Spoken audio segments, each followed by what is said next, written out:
ఇటీవలి కాలంలో వాతావరణంలో మార్పులు చోటు చేసుకుంటున్నాయి. ఈ మార్పుల కారణంగా ఒకే చోట భారీ వర్షాలు కురుస్తున్నాయి. అంతేకాకుండా సముద్రంలో కూడా మార్పులు సంభవిస్తున్నాయి. సముద్ర నీటి మట్టాలు గణనీయంగా పెరిగిపోతున్నాయి. ఈ కారణంగా మానవాళికి ముప్పు పొంచింది. అనేక తీర ప్రాంతాల గ్రామాలు మునిగిపోయే ప్రమాదం ఉంది.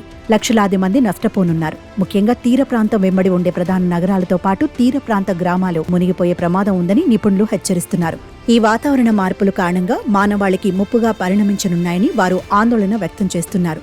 సముద్ర తీర ప్రాంతవాసులు ప్రమాదం ముంగిట ఉన్నారని శాస్త్రవేత్తలు తెలిపారు.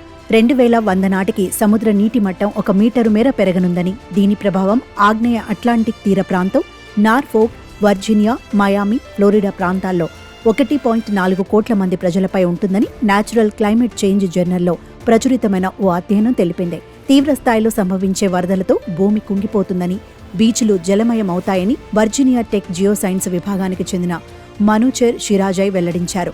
భూగర్భ జలాలు విపరీతంగా పెరిగిపోవడం కూడా సమస్యాత్మకంగా మారుతుందని అన్నారు.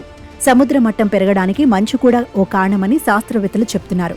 మంచు కుండలు వేగంగా కరుగుతున్నాయని, ఆ నీరంతా సముద్రంలోకి వెళ్లడంతో సముద్ర మట్టం పెరుగుతుందని అంటున్నారు. ఈ పరిస్థితులను ఎదుర్కొనడానికి తగిన చర్యలు తీసుకోకపోతే మాత్రం కోట్లాది మంది నిరాశ్రయులవుతారని, కీలకమైన మౌలిక సదుపాయాలు దెబ్బతింటాయని వివరించారు. భవిష్యత్తు కోసం ఎలాంటి ప్రణాళికలు రూపొందించాలన్న అవసరాన్ని ఈ అధ్యయనం సూచిస్తుందని షిరాజాయ్ పేర్కొన్నారు.